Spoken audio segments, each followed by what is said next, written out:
Hey guys, how you doing? All right, I promise this is gonna be the last video for today, but I gotta get it in because we got 105 expected temperatures today. I'm already sweating my butt off. It's 9:30, 10 o'clock in the morning, and I happen to have the product, okay? So today's video, again, is gonna be about June lawn care and what you could be doing in June, okay? Mowing, pest control for grubs, proper fertilization, and mowing. What you guys could be doing is your lawn leveling, okay?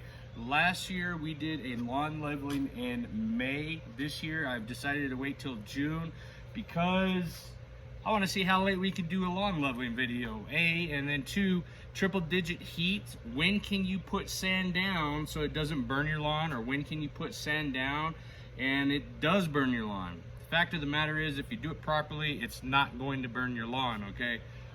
So today we're going to walk through a couple steps on how to do a proper leveling job. Some of these steps you don't have to do. Other steps are kind of a key aspect of it, okay? So y'all stay tuned. If you haven't already, hit the subscribe button, give me a thumbs up, like the video, and always leave a comment, but y'all follow along.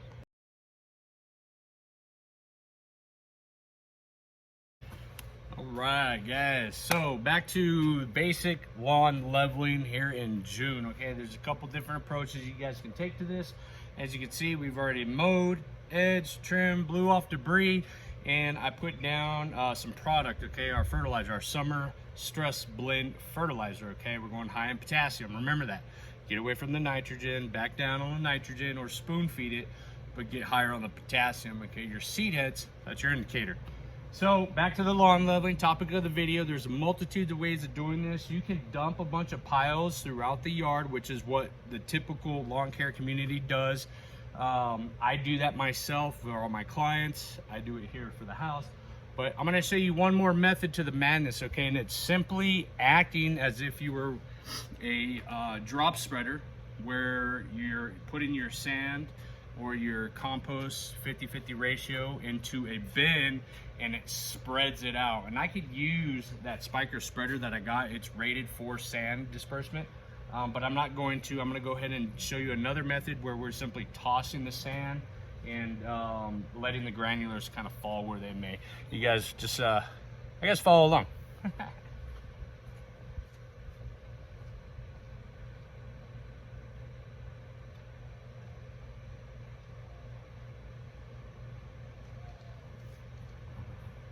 Wanted to show you before I get started, because I got to go get the shovel. I left it in the front yard. This is what we're working with here, okay? This is the fine coarse sand. You can usually get this at your local rock quarry if you guys have got one. Here in El Paso, that's going to be Desert Rock.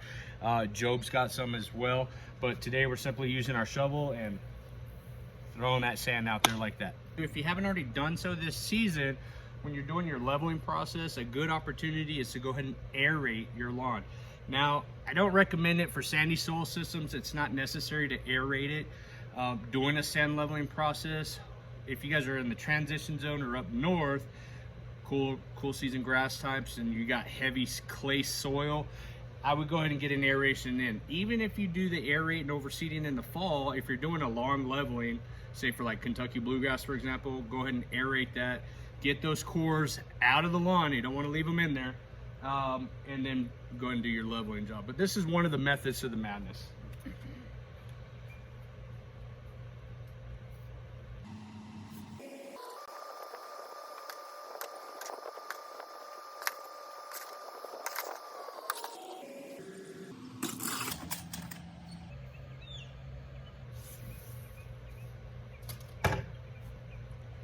All right, so that's one way to do it, okay? And as you guys can see, I'm just kind of going in a circular pattern there. And the goal is to get even distribution, okay? Now, that'll take the wind out of you. If you don't want to do that, got bad knees, got a bad back, drop your piles, because that's what I'm going to do on the rest of it. I've got a lot of dirt. I've got less than 1 ton. I've probably got half a ton. I don't need to do a lot of leveling. I'm not looking to create a beach back here this year. What I'm looking to do is fill in a few low spots that I have.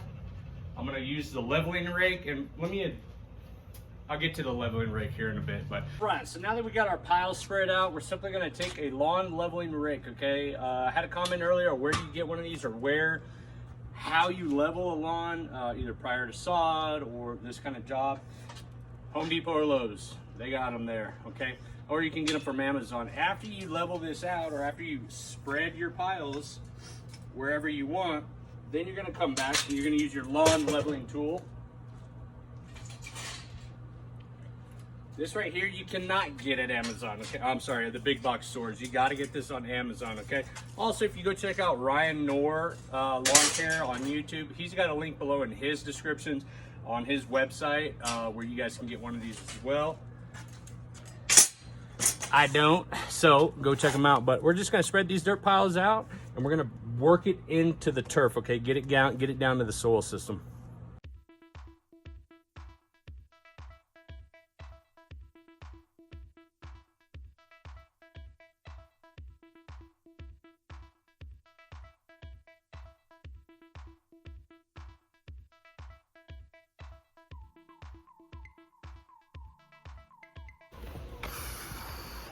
Woo! Sorry about the disruption again, guys. My phone keeps overheating.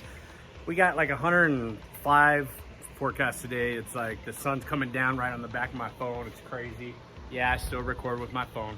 So I know I told you I wasn't gonna do the beach covering today back here, but this area right here definitely needed that to happen, okay? But right here, obviously I didn't do a lot of leveling here because I don't need to do leveling there. But let me show you the rest of the yard. I do apologize for not getting the footage of me actually working the sand into the turf with my landscape or my lawn leveling rake, okay? The other one's a landscape rake. This is a lawn leveling rake that you get off Amazon.